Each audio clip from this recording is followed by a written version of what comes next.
everyone, and welcome back to my channel, The Grim Reader. I am Kathy Grimm, and I am The Grim Reader. Today I'm going to, as I usually do, give you an update on my very eclectic reading, and it is kind of all over the place, but that's okay.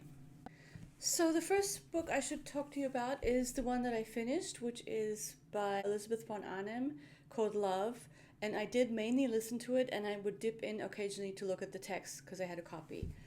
And I don't know if that's a bad habit. It's just my new thing, is that I listen and kind of sometimes look at things up. And this was a really interesting read, a good read. I'm not sure if I gave it 4 or 5 stars on the Goodreads. As I recall, it was published in 1925. And I think I liked it better in the beginning. And then as it progressed, and I haven't said anything about the plot, I am aware of that, it kind of tumbled a little bit into melodrama and midbrow, which there's nothing wrong with midbrow, but in the beginning I was sort of more interested in it at a more abstract level. So it deals with, at the center is a May, December, or should we say March, November relationship between a man and a woman, an older woman and a younger man. And the more I think about it, the more the way the characters are characterized, we often see them through the eyes of the other people. So we see a lot of the main lady, this little, she's very compact, she's described as very pretty and very compact, who has a sort of ageless quality to them. But a lot of that is because we're seeing her through the eyes of the young man, Christopher. He's 25, or actually he's in his 20s, and she's in her 40s.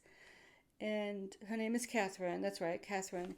And so they meet in this sort of funny way because they're fan girls and boys of this kind of midbrow English opera called The Immortal Hour.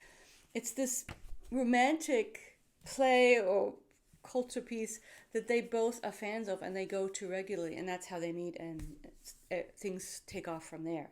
And it is a sort of journey. So a lot of these books that we read, they're journeys, and novels are journeys. That's part of why we like them, is that they're not just a excursion like short stories. They take longer, and they meander, and they twist and turn.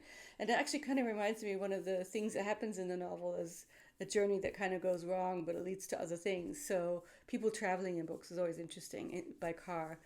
And one thing, so it is, I highly recommend it, despite my misgivings of it tumbling into the midbrow, but most of us are fine with midbrow. But it sort of was a little bit disappointing because what happened to me is that I was really invested in Catherine's character, the older woman who's widowed. You kind of are rooting for her and wanting her to have a good, happy life. And she's surrounded by people who are kind of, for various reasons, annoying. And so, but then she sort of, in a way, she herself, because of the entanglements she has with these other characters, mainly the young man, herself becomes a somewhat annoying, but maybe it's understandable.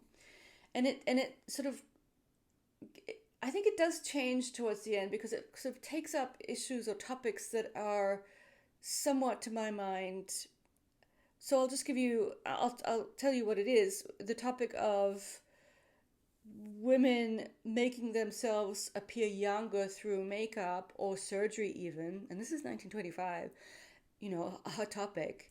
And one that I have little patience for because I am apparently fine with presenting my haggard face of almost 60 to the world with no adornment except earrings and glasses.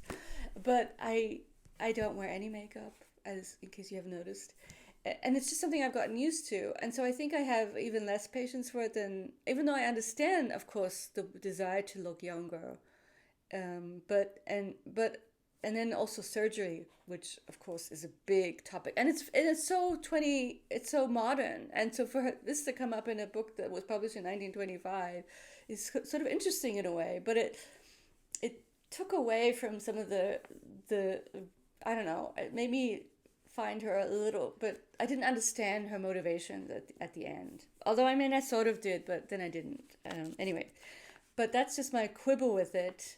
Is that I think it becomes more melodramatic towards the end. But it's still very good. The writing is So just because I wanted to compare, because I'm obsessed with style, I guess, I opened the first page of an Elizabeth Bowen novel this morning. I compare von Arnim to someone who's somewhat same period, sort of more or less. She was born 18. So I'm talking about Elizabeth Bowen. Sorry, Elizabeth Bowen, Irish English writer. So Arnim is older, 1866 to 1941, and then Bowen is 1899 and a bit later. And maybe you can tell that. So I just, out of curiosity, started the first page of The Death of the Heart. Now, I had really fallen in love with my first Bowen last year, which is called Friends and Relations. And it's really, it's not midbrow. It's Woolfian in its perfection, I would say. Virginia Woolf. So it's and therefore a lot of the stuff is happening on a different plane. It's oblique. You have to sort of discern what is going on, and a little bit like Henry James. Sometimes it's not that clear, but a lot is going on. And I just so happened to read the first page, and I'm thinking, wow, amazing. I was once again swept off my feet by her ability to set a scene. And it's just the first page, and I'm not, this is, I want to read it, but I don't have time because I'm reading so many other things. And von Arnim isn't there. She's very good. There's nothing wrong with her style, but it's more straightforward. You don't get caught up in the descriptions of landscape or whatever. You're kind of moving along with the descriptions of the plot. It's not bad writing though. It's fine. It's fine for what it is. Recommended, but I would like to hear. Have any of you read von Arnim? I know her famous work. I haven't read it. I have it, Enchanted April, which I would love to read one day, and so I'm glad I read this. Very, very glad. So that's that. Moving on to what else I'm reading, which is really a bit too much for my slow reader ways. So this writer, Jillian Becker, she's a South African writer, journalist lady. I read way back, basically when it first came out, maybe a few years after it first came out, her biography story of the German Baader-Meinhof gang, the terrorists in Germany. Now, I lived in Germany during their reign, so to speak. So just when we got there to West Germany, all the terrible things that they were doing, and then the whole big hoopla of them being captured, and it was just terrible. They hijacked a plane. Anyone who was around at that time in Germany has vivid memories of the Baader-Meinhof gang. And her book about them, called Hitler's Children, The Story of the Baader-Meinhof Terrorist Gang, I thought it was very compelling. I think she has a good style. And she kind of course, they themselves saw them as anti-Hitler, but she kind of sets themselves, she postulates that no, even though they're trying very vividly to be anti-fascists because they're a teenager in Germany, kind of trying to figure out where I stand politically. I just kind of liked the style, and I was interested in the topic.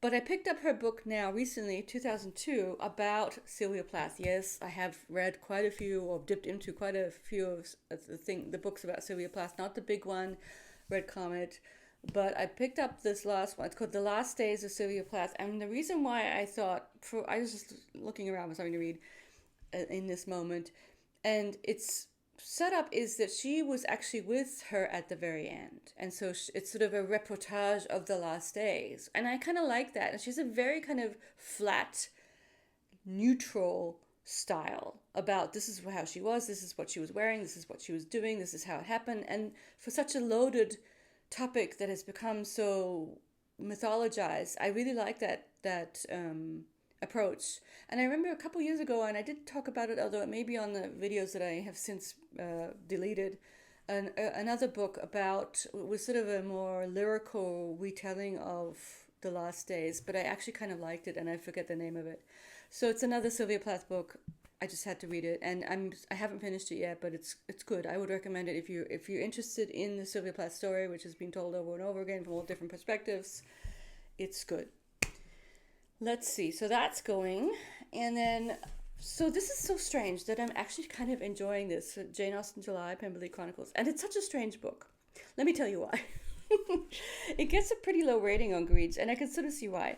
So this is basically Lizzie and Darcy and Jane and Bingley and the rest of their family, and I'm not very far into it. But the way she's telling the story is you can just tell nothing bad is happening. That this is a novel, apparently, or a whole book, Chronicles, where there's going to be no tension. How can a book be sustaining when there's no plot? There's basically just the beautifulness of their lovely happy lives and her lavender baths that she takes. She has this way of kind of telling us a little bit more about what they actually eat and what they actually do. Jane Austen really doesn't do that much. And the first sort of thing that I think she gets slightly wrong is she mentions someone who, I think it's Colonel Fitzwilliams or something, who's going away to India, and they make a big deal out of, oh, he'll be so far away, and not realizing that she herself had someone in her family, from what I gather, who basically went to India to find a husband.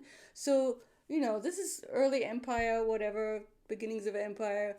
They were not so anti-traveling as you might think, or they kind of took it in stride more than I think. She makes a bigger deal out of it than I think they would have, but that's just an idea that I have.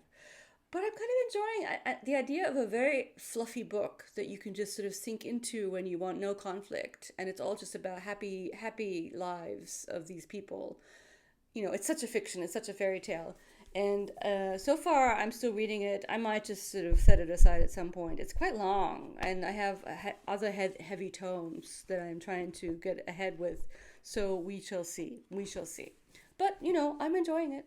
I was sort of thinking of reading Sense and Sensibility, but no, I think because I'm sort of invested in the other things that I'm reading, I'm going to set that aside. The next thing I am still I decided to have another go at. I'm reading this very, very slowly and sort of in spurts. But I am blown away by this book. I just think it's one of the most amazing books perhaps that I've ever read. And I'm really I'm sort of becoming interested in the language. So yeah, I'm reading this book and loving it so much. So basically, this is, as far as I understand it, and I'm sure I'm not getting everything correct.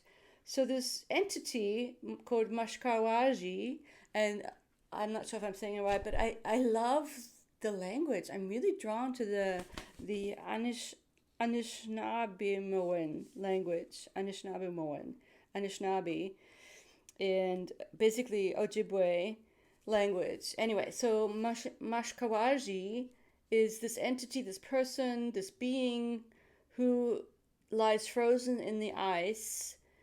And it's funny how the ice is described as kind of protective and almost warm, like it's protecting this person, this entity. And this Mashkawaji introduces the 7 characters that are there. So I'm probably kind of getting it a little bit wrong, but as I understand it, they are their own characters, and I love them all. They're very well depicted. But they're also connected to parts of the body of this entity. So one of them is the lungs, one of them is the mind.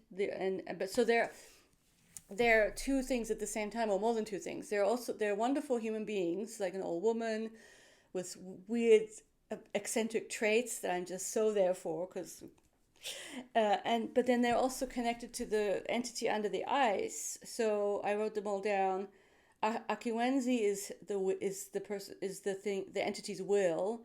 Ninanteg is the lungs. Mindimoye is the conscience. Sabe is the marrow. Adik, etc., etc. So this, and it's 7, because I'm just scratching the surface of researching Ojibwe sort of mythology, and it's connected to the number 49. I think there are 7 tribes, and 49 is number 7 is important here. It's a quote from something that Mashkawaji says at the beginning. I believe everything these 7 say because ice distorts perception and trust replaces critique, examination, and interrogation. So the other thing that's fascinating and wonderful about this book is how the whole book is kind of an indictment of settler consciousness and settler ways of knowing, and it's setting up another way, and that's why trust versus critique and interrogation. And it's wonderful. It's absolutely wonderful. It's hard to describe, as you can see. I'm not being very coherent, but you fall into it, and the prose and the poetry is just, it's magical. It's a magical work of whatever it is, and I love the author, and I want to read everything. I've looked at some of the videos that she's made. Really, really, really, really doing something great here, and I'm so there for it. So I'm glad, but I'm taking it slow, and I kind of go in bursts because that's how I do things. So Anishinaabe is the name of the language of the Anishinaabe, and it belongs. The overarching language family is Algonquin, and of course the Anishinaabe consisted of all different groupings: Ojibwe, Saulteaux, Ojibwe, Odawa, and Nipissing. And it's kind of, actually, this is all just from Wikipedia, I will admit. Let's see, two other big things I need to talk about that I'm dipping into, but oh gosh, this is going to be long, isn't it? I think I'm going to stop here and make another video about the rest of my reading, because this is going to be a two-parter. But I will talk to you very soon about the rest of my reading. And yeah, bye for now.